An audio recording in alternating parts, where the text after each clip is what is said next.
La semana pasada la Corte Suprema rechazó los recursos de quejas presentados por el Ministerio Público y el Servicio de Impuestos Internos frente a la aprobación del sobreseimiento de Carlos Ominami por el caso SQM. Nos acompaña y vamos a conversar de este y de otros temas. Muchísimas gracias por estar con nosotros, señor. Gracias por la invitación. A ver, lo primero que yo quería preguntarle es, usted ha dicho que para sus abogados era una obligación alegar la prescripción, pero revisé toda la normativa que pude preguntándole a otros abogados. La verdad es que si hubieran querido entrar al fondo, no están obligados legalmente. No hay ninguna norma que los obligue, sí al Ministerio Público a alegar la prescripción y al juez a decretarla, pero no a los abogados a alegarla si usted se hubiera querido plegar, si usted se hubiera querido plegar a la tesis, decir, ¿sabe qué? Compartimos la tesis de que no hay prescripción solo para entrar al fondo. ¿Por qué no usó esa alternativa y entró al fondo si es que quería eso? Le explico. Yo desde el primer momento, Mónica, y le agradezco nuevamente la invitación, dije que estaba en disposición solamente de ir a un juicio para demostrar mi inocencia y no reconocer ningún tipo de culpabilidad. Y eso lo dije desde el primer momento, que no estaba dispuesto a ningún tipo de solución alternativa. El alegato sobre la prescripción no fue una opción mía, fue una definición que hicieron los abogados. Ya, pero te haciendo... los abogados digamos. Déjeme explicarle, no. ¿Sí? Yo creo, usted no es abogado, yo tampoco, pero tengo la sensación de que tenemos informaciones que son distintas. Yo le voy a citar dos normas. El artículo 102 del Código Penal, muy simple, dice: la prescripción será declarada de oficio, por el tribunal, aun cuando el imputado o acusado no la alegue. Exacto. Uno. El tribunal tiene que hacerlo si lo considera. Segundo, déjeme agregarle. Artículo 417, Código Penal, que dice, son injurias graves, un listado de cosas, entre otras, la imputación de un crimen o simple delito penado o prescrito. ¿Qué significa esto? Que un juez no puede abrir proceso por una acusación que involucre un delito que esté prescrito. Estaría cometiendo un abandono de deberes. Yo, por tanto, entonces no tenía la posibilidad de hacerlo. Es justo lo que yo le he dicho. El juez y el Ministerio Público tienen la obligación legal de decretarlo. Evidente. Pero las partes que alegan, es decir, en este caso sus abogados tenían la opción. Pero Mónica, a mí, yo lamento, le digo en alguna parte lamento, estoy más bien, si usted me pregunta, ¿estoy contento con esto? No. Lo he pasado demasiado mal. Me hubiese gustado ir al fondo de la discusión. Tenía la opción legal. Pero no tenía la opción legal. Los abogados me dijeron, si nosotros no alegamos la prescripción, estaríamos cometiendo negligencia, estaríamos haciendo notable abandono de deberes. Le digo, sería muy interesante, si quiere, podemos continuar esta discusión en un taller jurídico, alguna cosa de ese tipo. Me parece. Ahora me gustaría entrar también a su alegato de inocencia. No se pudo entrar en el fondo porque lo que se hizo fue decir, esto está prescrito. Cierto.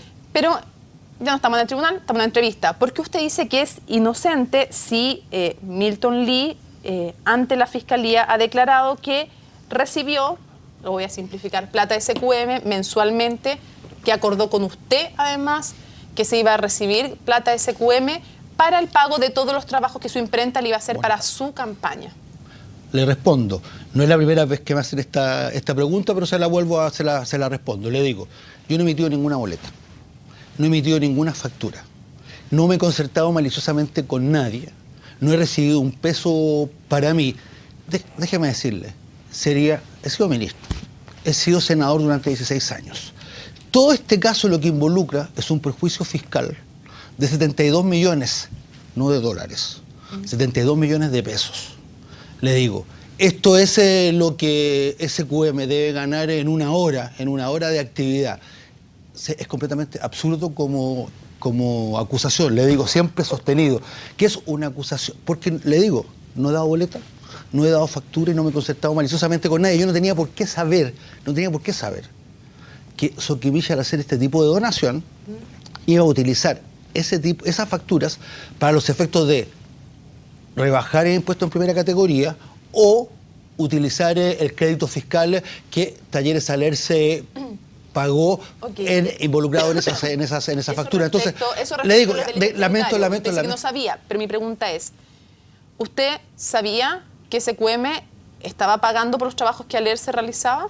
Yo sabía que SQM se había comprometido, y eso es lo que dije del principio en mi declaración de impuestos internos, porque es el único lugar donde he podido declarar, teniendo las condiciones para ello, que SQM iba a ayudar a mi campaña, como ayudó en muchas otras campañas, en unas condiciones que tenían que ser condiciones que estuviesen de acuerdo con la ley.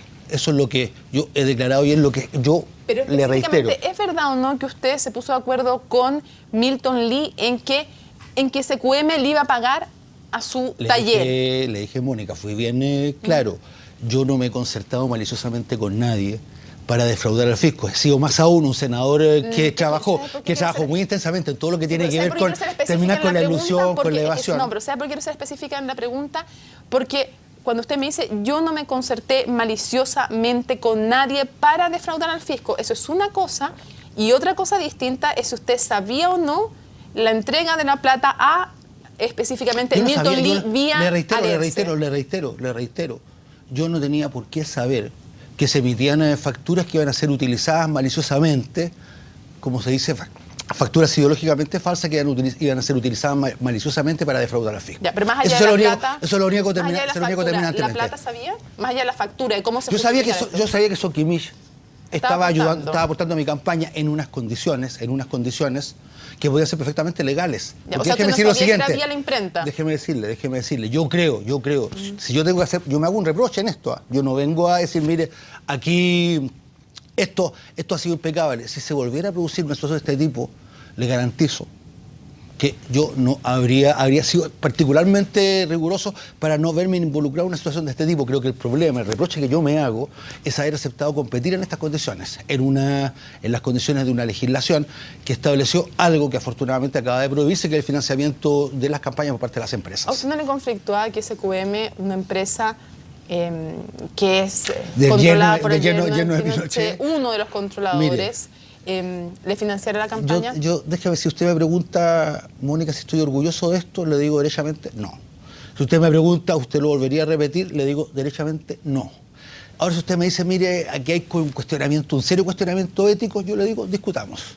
Yo siento que la ética es una palabra grande que hay que tratarla con cuidado. A usted, ni siquiera se lo discuto, ni siquiera le afirmo algo. Yo lo que le digo, para usted, que esa empresa... Yo no lo volvería a hacer, se lo digo derechamente. ¿Y por qué no lo volvería a hacer? No lo volvería a hacer por justamente la situación que se ha creado, porque esto genera desconfianza. ¿O es porque a usted le parece que es reprochable esa empresa? A mí me parece, ¿sabe lo que pasa? Me parece reprochable que se hagan campañas políticas con financiamiento de las empresas, independientemente de que sea SQM o cualquier otra. Pero no le da un carácter especial a SQM. ¿Sabe qué? Se lo digo, déjeme decirle, a lo mejor voy a decir algo que políticamente viene incorrecto, porque es muy fácil sacarse estas situaciones diciendo, mire, el yerno de Pinochet. Yo creo que la verdad es que ser familiar de alguien no es un delito. Ahora, y déjeme decir lo siguiente, yo creo que Julio Ponce, a quien prácticamente no conozco, yo no le he pedido dinero a él, ni le he pedido apoyo a él, no es ni mejor ni peor que otras personas. Creo que más aún, sí. Déjeme decirle, yo creo que incluso si uno tuviera que hacer un juicio respecto a los comportamientos de unos y otros, uno podría encontrarse con personas que no solamente aprovecharon de las condiciones de la dictadura, sino que fueron grandes instigadores del golpe de Estado en Chile y que hoy día tienen un estatus distinto. Entonces, se lo digo. A todo y quien gane, pero haberse hecho de una empresa en la dictadura, ¿no le parece reprochable? Tengo un reproche, déjeme decirle más aún. Como ministro de Economía presenté un informe en el año 1991 en la Cámara de Diputados, justamente planteando que esa privatización, la de Soquimich, era una privatización que había sido hecha en condiciones completamente irregulares, pero déjeme decirle, no es la única. No, claro, pero me imagino que lo hubiera molestado recibir... Entonces sí. Creo que hagamos un cuestionamiento, no al yerno de Pinochet, hagamos un cuestionamiento al financiamiento político por parte de las empresas. Y eso, desgraciadamente,